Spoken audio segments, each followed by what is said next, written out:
a déjà compris likanisi ya ndeko Tshilombo lokola a goûté miliki a sokoli na miliki mbo azana vision te azana likanisi moko te pona ko bongisa Congo.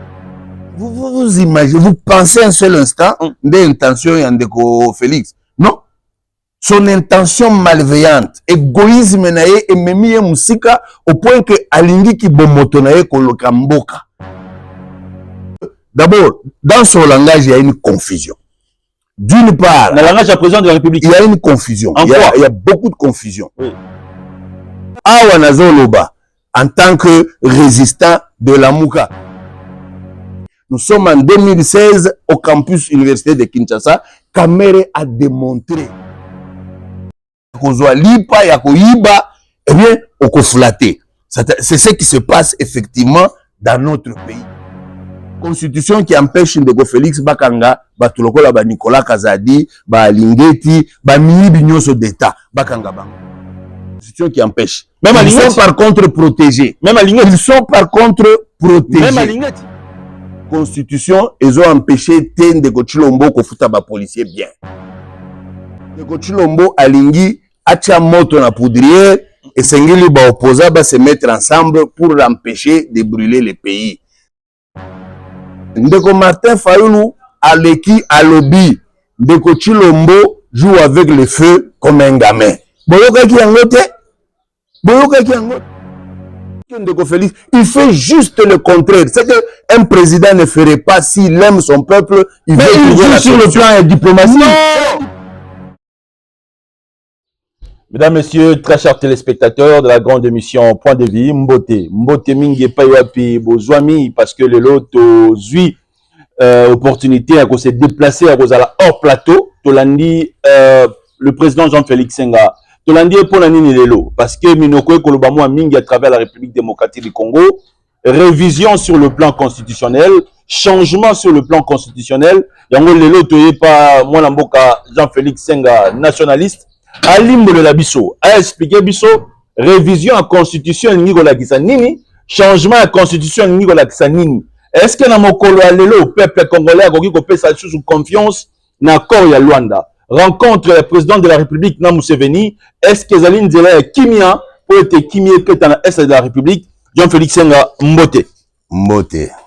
Opportunité pesa melibiso lelo président Tolanda yo tozwa réponse au peuple congolais à Koluka na Moï na se Moï lelo minoko telemi à travers la République démocratique du Congo likolo ya makambo ba ko benga révision sur le plan constitutionnel to lanagi mokonjambo kana kisangani maya lobaki to landi bandeko pe bazana pouvoir maibai koloba pona mwana mboka Jean-Félix Senga lamuka bo réfléchir lo lenge kani to pesio malo.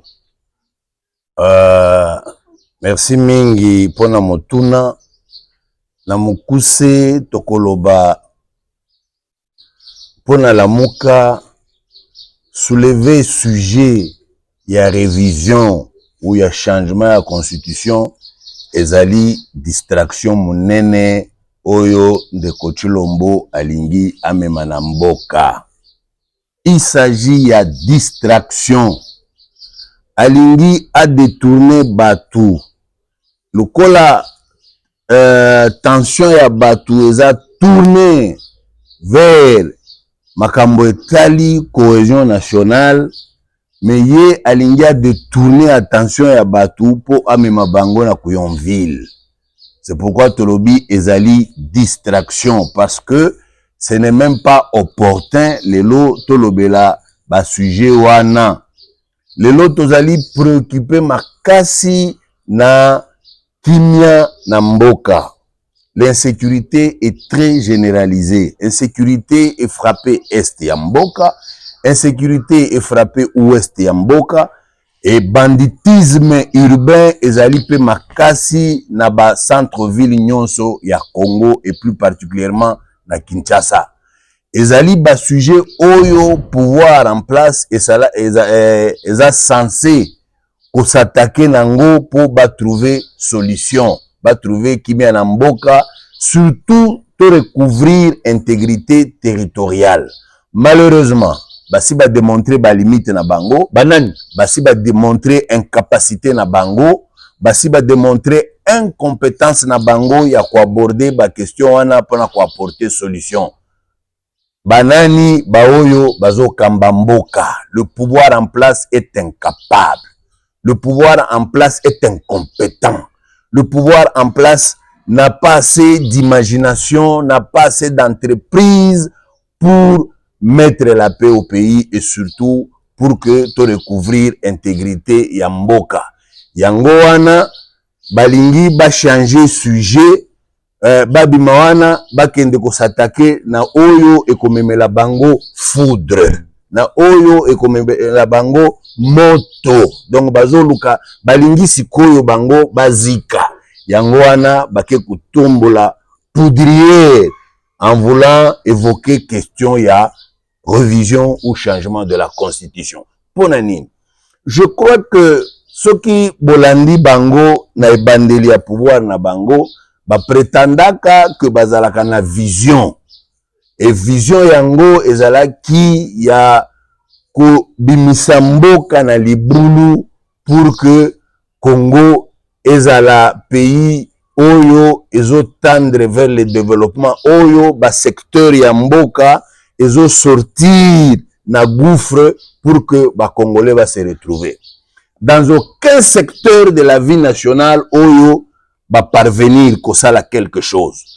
Tout ce qu'ils ont comme mérite na mboka oyo ezali détournement de fonds, ezali corruption, ezali affaiblissement ya qualité ya enseignement, malgré la ezali affaiblissement ya qualité ya enseignement. D'ailleurs na monoko ya bato mususu, on ne parle plus de la gratuité, on parle de la gravité de l'enseignement. Ils ont rendu les conditions, situations très difficiles.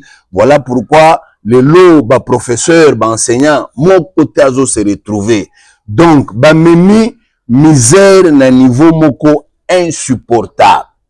Au lieu bah s'attaquer na biloko wana, mais le voilà voulant encore distraire le Congolais, voulant encore énerver le Congolais, bah que quoi aborder le sujet oyo balobela ki na Kisangani. D'abord, il faut tout dépeindre tout cha décor. Na Kisangani mokonzi ya mboka abandi na lokuta munene. Lokuta munene. Et pas wapi Jean-Félix alobi constitution esalami na bapaya na mboka bapaya pratiquement pona bapaya parce que pour lui constitution ezo s'adapter na ba réalité ya mboka na biso te. Vrai ou faux? Ezali lokuta munene ndenge na lobi yango. Eloko ya liboso il faut bo retenir.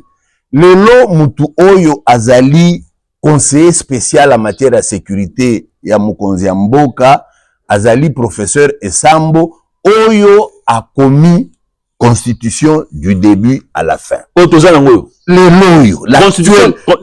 L'actuelle constitution. Parmi les rédacteurs, ceux qui ont rédigé la constitution, c'est son conseiller spécial en matière de sécurité. Est-ce que ce monsieur est-il étranger? Ça c'est un. Deux, to peindre situation d'enge bandaka. Constitution et bandi et boche ou bien initiative et bandi na commission oyo Sénat ya tango wana echaka en place. Sénat wana et se déplacer et que s'installer na Kisangani pour ba rédiger constitution. Voilà pourquoi d'ailleurs bana Kisangani babanda kolinga constitution oyo babengango constitution de Kisangani comme ce fut le cas avec constitution ya Luluabour.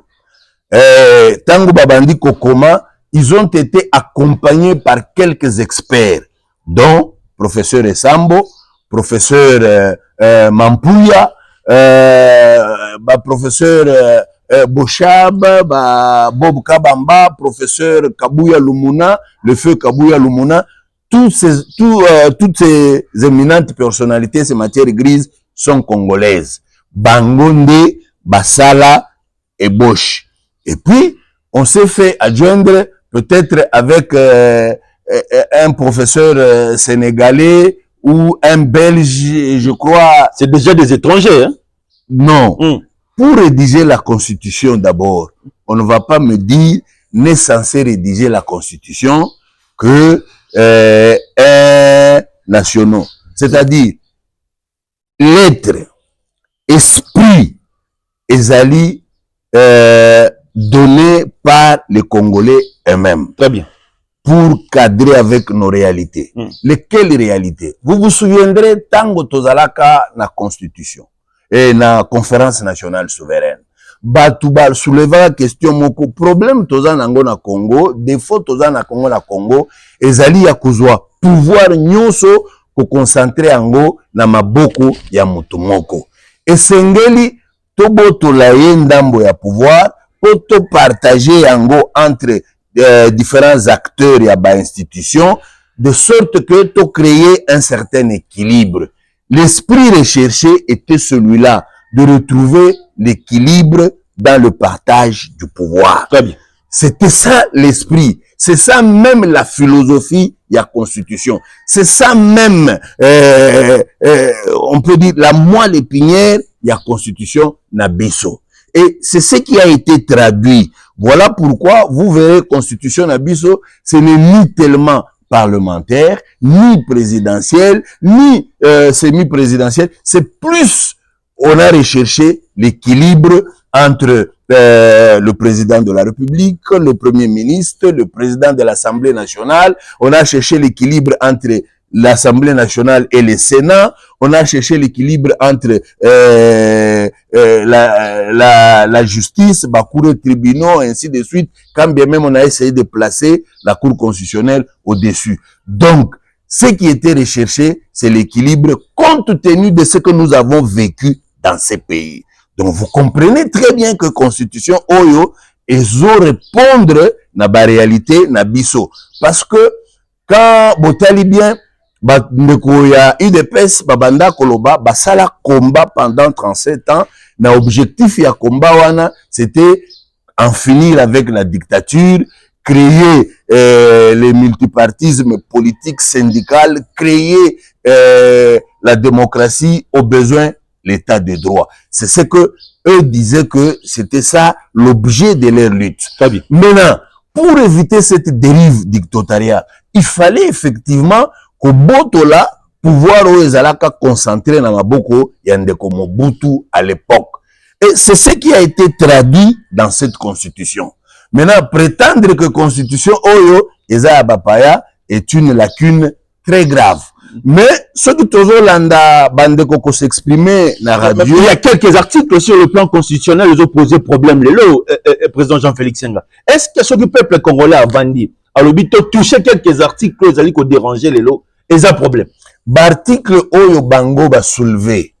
Il y a pratiquement presque 2 articles ndesika bazo zongela. Article bazo tia 7 mingi, c'est l'article 217. Oyo Ezo Lobana Mukuse, que nous pouvons céder une partie de notre souveraineté. Très bien. Cet article, mes chers frères, bako sabinote. Article wana, presque na ba constitution nyonso ya monde, ezali. C'est pas le Congo qui va faire exception. Très bien. La preuve, Tobandi na États-Unis d'Amérique, le pays le plus puissant du monde.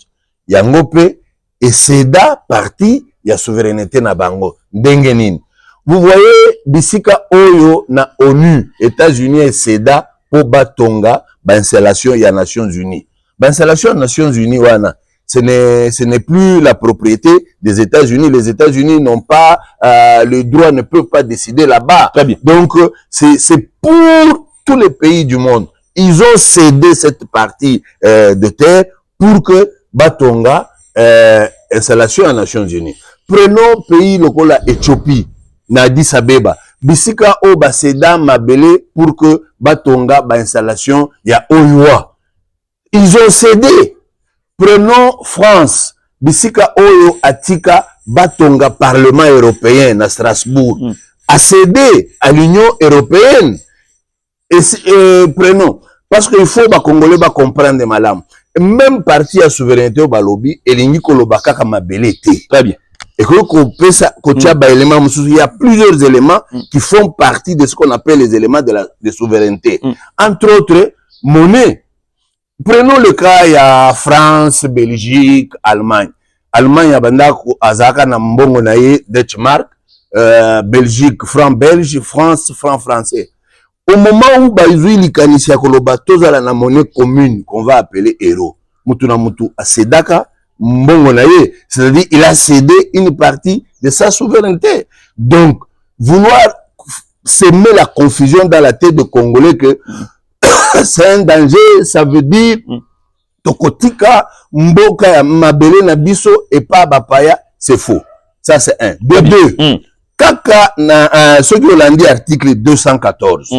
Ayez à la rescousse l'article 217 en disant que admettons que tokotika portion de terre, tokotika par exemple Sadek à lobby, il faut totonga installation à Sadek na Congo, il faut Congo à disponibiliser mabele.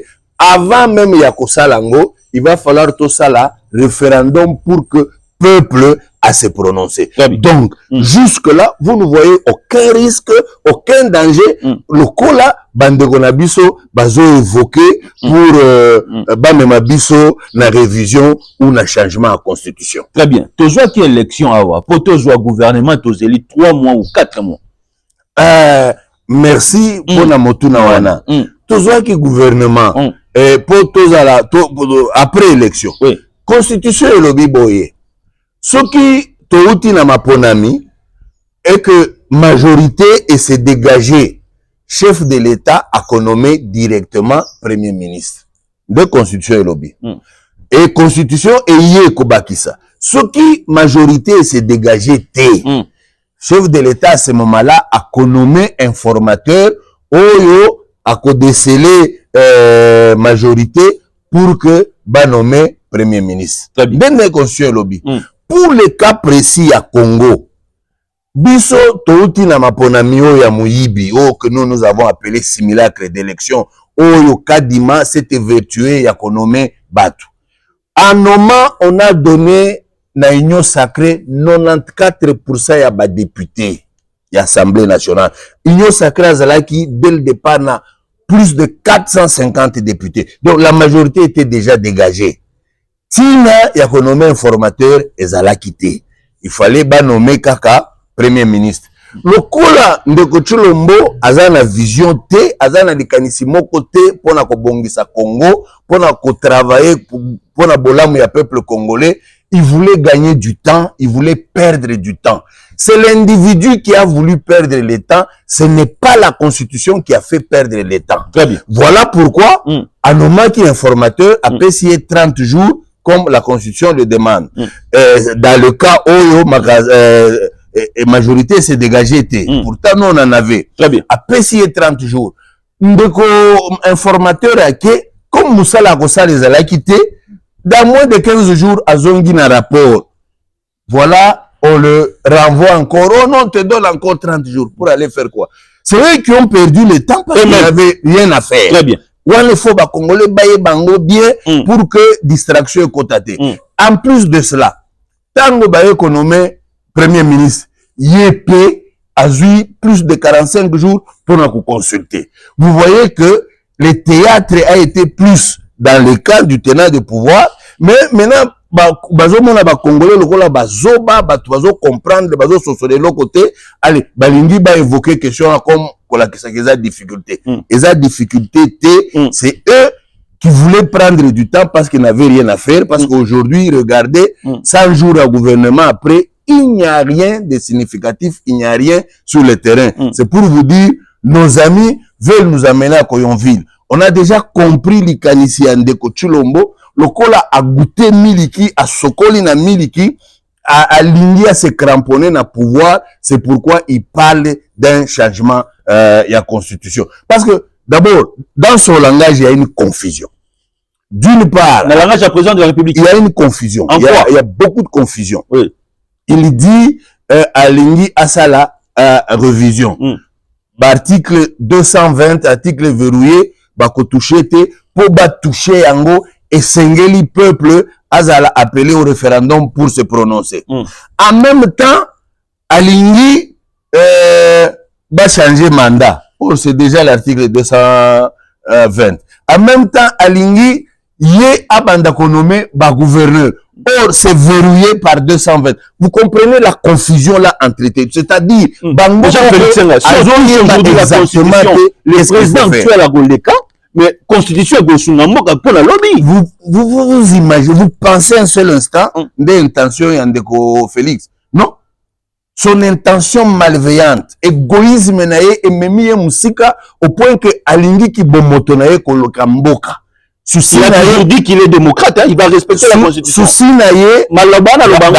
Il n'a jamais respecté la constitution. Jusqu'à ce jour. Si il respectait la constitution, parce que la majorité était dégagée, il avait nommé l'informateur pour faire quoi? Pour respecter quel article? Il a respecté quoi? Parce qu'il avait la majorité avec lui. Et d'ailleurs, dans la organisation, il y a Union Sacrée Ndengezalaki. Union Sacrée Zalaki na présidium. Dans présidium, il y avait 7 personnes. Chaque personne dirigeait, coordonnait un groupe. Et chaque groupe a amené le nombre de députés. C'est ce qui a fait la somme. Il y a un nombre de députés à chaque groupe qui a fait plus de 450. Donc, ils avaient la maîtrise dès le départ. Finalement, il y a un nommé informateur des Alaguini. Donc, même respect à la Constitution, et même alors, ce qu'on te commune à maman, il y a les Kambo. Les noyaux, balingi va changer constitution. Ils ont prétendu, article 217, toko ici bango. Ils prétendent que ça y a bapaya. Or, ils ont banamboka. Donc, ils ont constitution belligérant. Et ça, on a dit l'état où Mboko Zaki la division. Prenons cette thèse. Très bien. Oui. Constitution des belligérants. Est-ce que la constitution a été initiée par les belligérants ou la constitution a été initiée par le Sénat? Qu'on réponde à cette question. C'est le Sénat qui a commencé le travail. C'est le Sénat qui s'est retiré à Kisangani. Le Sénat congolais. Très bien. Pour commencer le travail. C'est le Sénat congolais qui a sillonné différentes provinces de la République pour recueillir les avis de la population. Comme ça, va traduire la réalité en Mboka na constitution wana.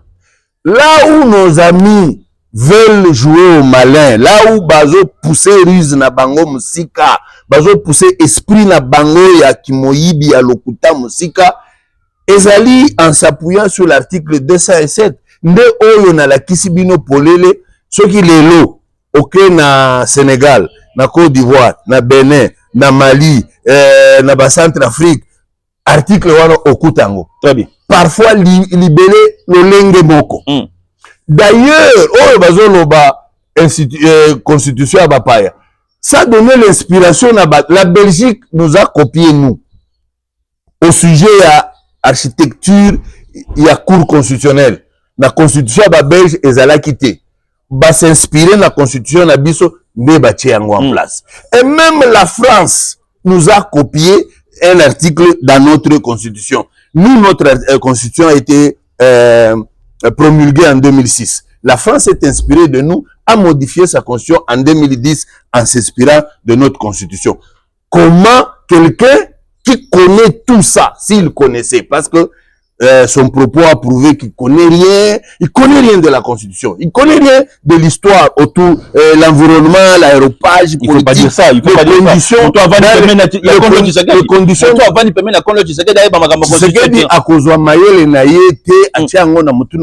très bien.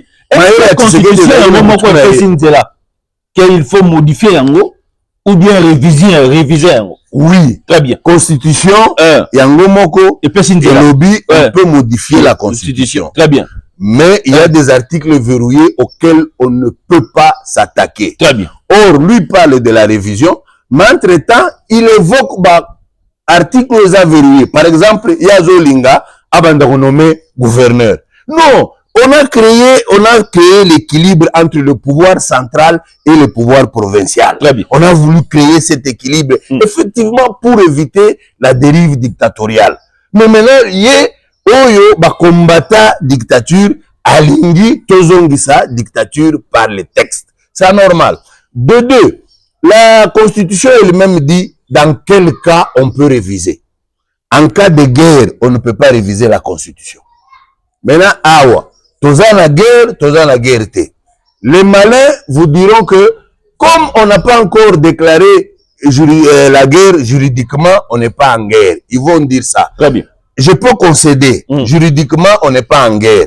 Mais maintenant, nous ne sommes pas en guerre. Vous allez chercher le cessez-le-feu, Yanine. Nous, on n'est pas en guerre. Pourquoi vous cherchez le cessez-le-feu?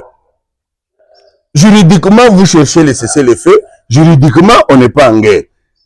Une telle dichotomie, une telle façon de faire, et pour vous, takaka, na bateau, vous besoin d'entretenir confusion. Vous comprenez? Et je ne sais pas, monsieur le journaliste, et à travers vous, population Zolandabiso, et comprendre. Bango Balobi, on n'est pas en guerre. Ok, on n'est pas en guerre. Ce que Boké c'est l'effet, Yanini, nous on n'est pas en guerre. Donc quand on cherche les cessez-le-feu, c'est que vous êtes en guerre.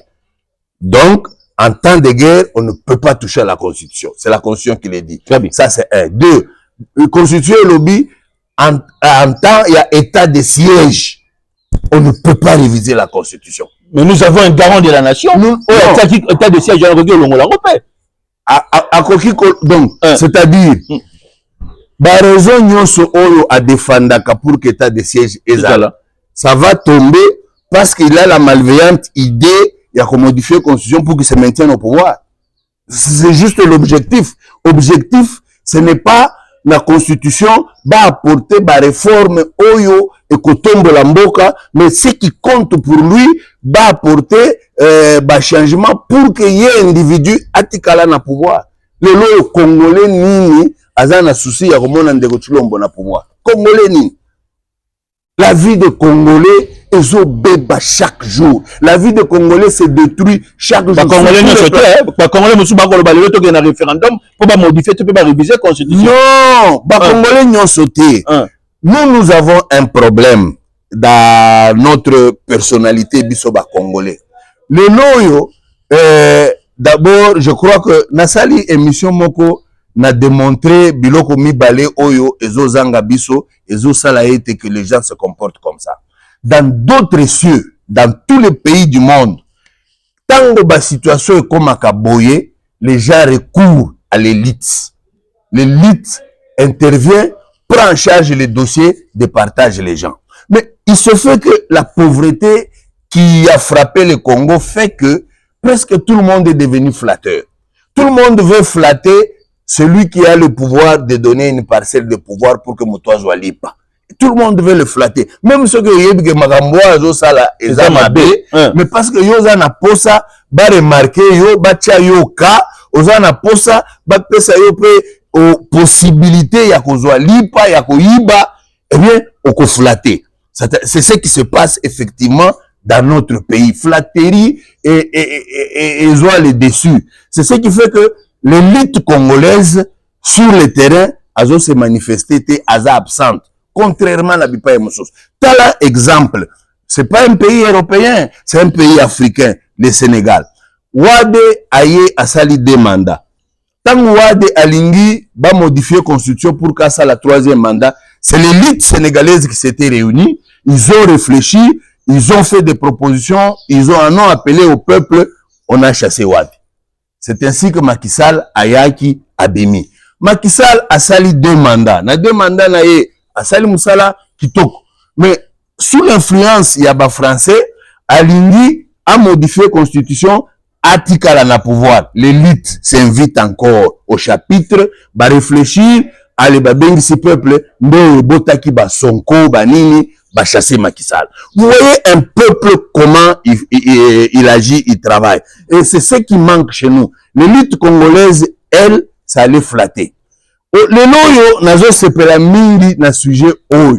Pona nini? Parce que il y a eu beaucoup de professeurs, dont professeur Esambo, oyo azali conseiller spécial en matière de sécurité Yandeko Tshilombo, qui avant qu'il ne soit nommé, il avait animé un point de presse, il avait pris une position pour cette constitution, il a démontré que biso moko ba congolais de tokoma yango. D'ailleurs moi, j'ai été là du début à la fin. Oui, je me demande ce que Lelo a changé langage. Je prends le professeur Njoli. Il n'y a pas très longtemps, il avait fait une émission, il a démontré qu'il n'y avait vraiment pas d'opportunité parce que en changeant la constitution, en modifiant, on voulait répondre à quelles préoccupations? Il n'y en a pas. Je ne sais pas si il va changer de langage. Je prends Ndeko, président de l'Assemblée nationale, Vital Kamerhe. Nous sommes en 2016 au campus université de Kinshasa. Kamerhe a démontré qu'il n'y avait pas opportunité parce que ce n'est pas la constitution qui a empêché Ndeko Kabila, Yakobongisa, vécu quotidien, Yaba Congolais. Donc rien n'a changé. Ce n'est pas la constitution qui empêche Ndeko Félix Bakanga, Batulokola, ba Nicolas Kazadi, ba Lingeti, ba Minibi Nyoso d'État, Bakanga Bango. C'est pas la constitution qui empêche. Même ils sont par contre protégés. Même à Lingeti. Ils sont par contre protégés. Même à Lingeti. Mais cour et compte, ba convoqué qui à Lingeti, il fallait qu'il Ndeko, mais on s'est arrangé pour répondre. On l'a protégé. Il fallait qu'il Ndeko répondre. Parce qu'on doit aussi le contrôler, lui, à Lingeti, par le Cour de compte. Mais pourquoi il n'est pas allé répondre? On l'a protégé, pourquoi? On a évité qu'il réponde, pourquoi? Parce que il y a des cadavres dans le placard. Vous comprenez? C'est pour vous dire que, na mboka oyo, constitution, ils ont empêché Ndeko Tshilombo ko futa ba policier bien. Constitution, ils ont empêché yete ko futa ba enseignant, ko futa ba médecin, ba infirmier, Kofuta, ba militaire, bref, ils ont empêché qu'on renverse pyramide. C'est-à-dire, au lieu de botia mbongo belé na ba institution, ils ont qu'une dépamba, pour renverser pyramide, botia 30% bo pesi ba institution, 70% bo pesi ba namboka, bo dégager à 20% pour na co-investir, ndo ko booster Congo, to connaître croissance. Sans cela, il n'y aurait rien. Est-ce que constitution, ils ont empêché de Tshilombo ko salango?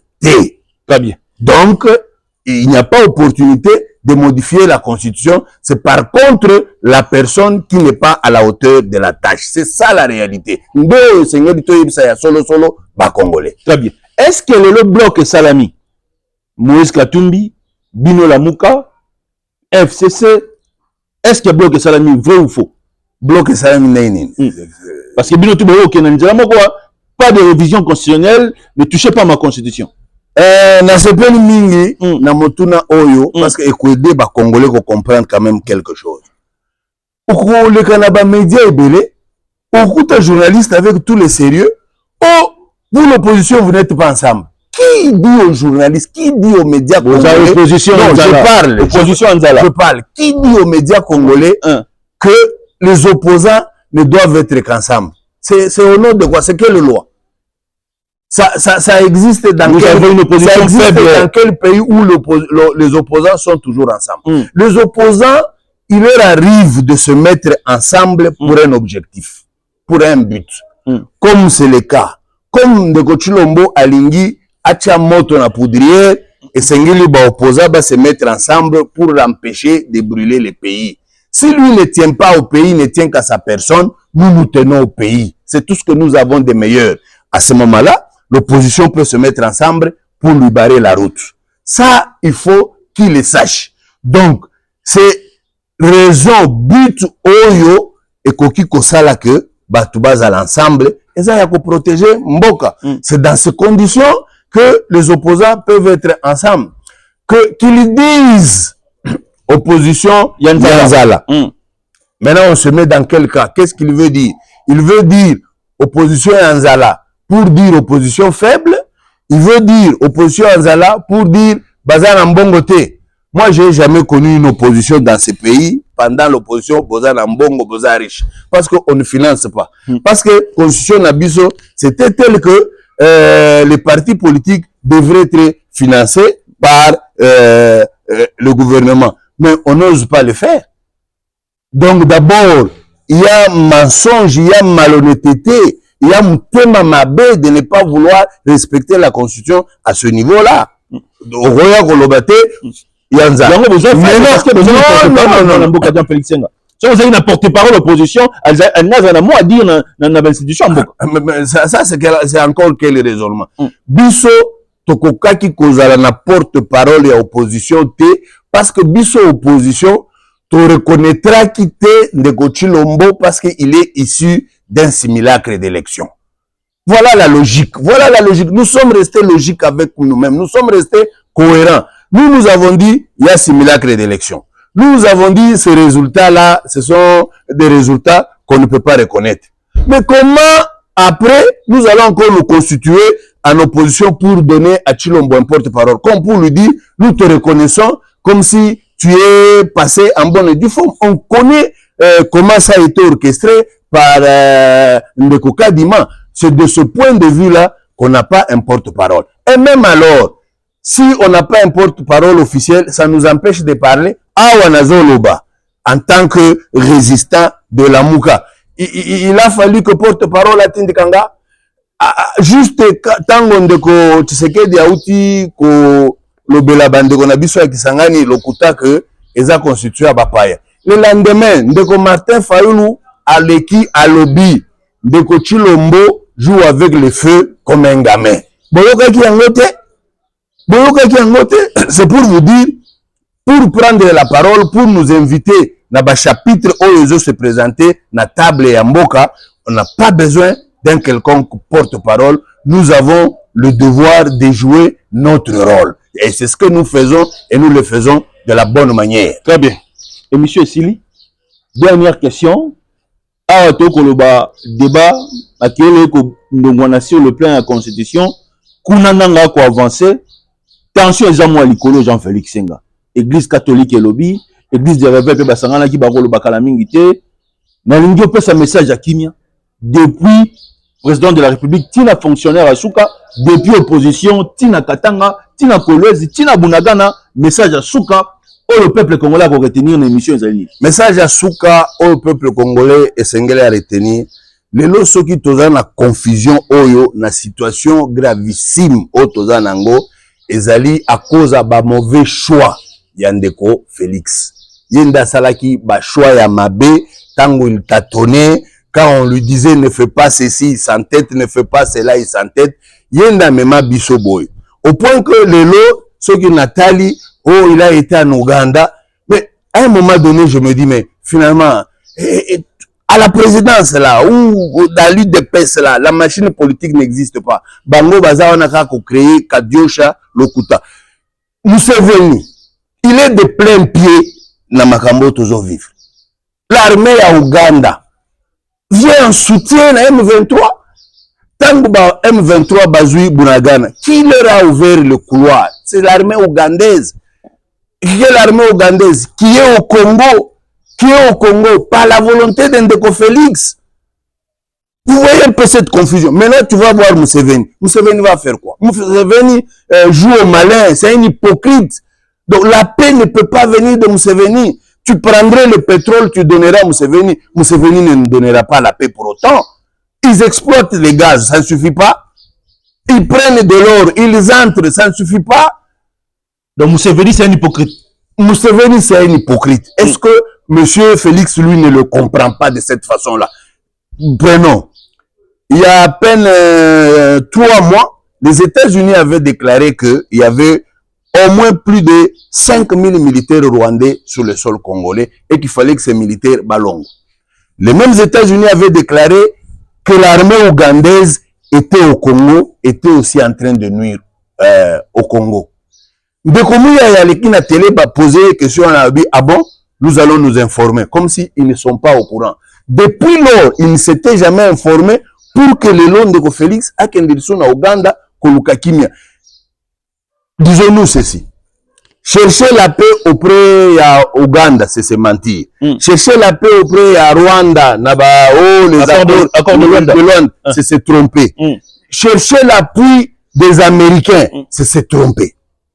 Et c'est tout ce qu'Ndeko Félix, il fait juste le contraire. C'est qu'un président ne ferait pas s'il aime son peuple, il veut trouver la sur le plan diplomatique. Non, diplomatie. Qui soutient le Rwanda? Qui appuie le Rwanda? Qui donne les moyens au Rwanda? Qui protège le Rwanda? Qui donne l'ordre à Ndeko Félix? N'attaque pas, ne coupe pas les relations diplomatiques avec le Rwanda. Ne ferme pas les frontières avec le Rwanda. N'attaque pas le Rwanda. Ne fait pas la guerre au Rwanda. Qui donne ces instructions? Les États-Unis. Vous allez les écouter pourquoi? Vous allez les suivre pourquoi? Parce que Bino Boko balancer intérêt na Bino Ezawapi. Pour recouvrir l'intégrité territoriale. C'est que tu salues aux Américains Basengi. Est-ce que tu peux atteindre l'objectif T? Donc on ne peut pas faire ça. On doit faire ce qu'il faut pour que tu recouvrir intégrité. Donc, ce qu'il faut faire aujourd'hui, c'est faire la guerre au Rwanda. Tant que Ndeko Tshilombo n'osera pas faire la guerre au Rwanda, il est en train de distraire le peuple congolais, il est en train d'entretenir cette situation. Le lot lobby, Tozana Bazui, cesser les feux. Pendant cesser les feux, M23 a eu combien de localités? Pendant cesser les feux. Bazui ba localité, donc, avant, Bazalaki na walikalité. Bazalaki na Ruchuru, na Bamboka Msusu. Le lot, Bazui ba localité, na walikali. Pendant cesser le feu. Est-ce que vous trouvez ça sérieux? Vous trouvez que les autres sécurisent Mbok? Le il y a quoi aborder question. Voilà pourquoi nous avons dit, nous avons une solution royale. La solution, c'est la cohésion nationale. La solution, c'est le dialogue.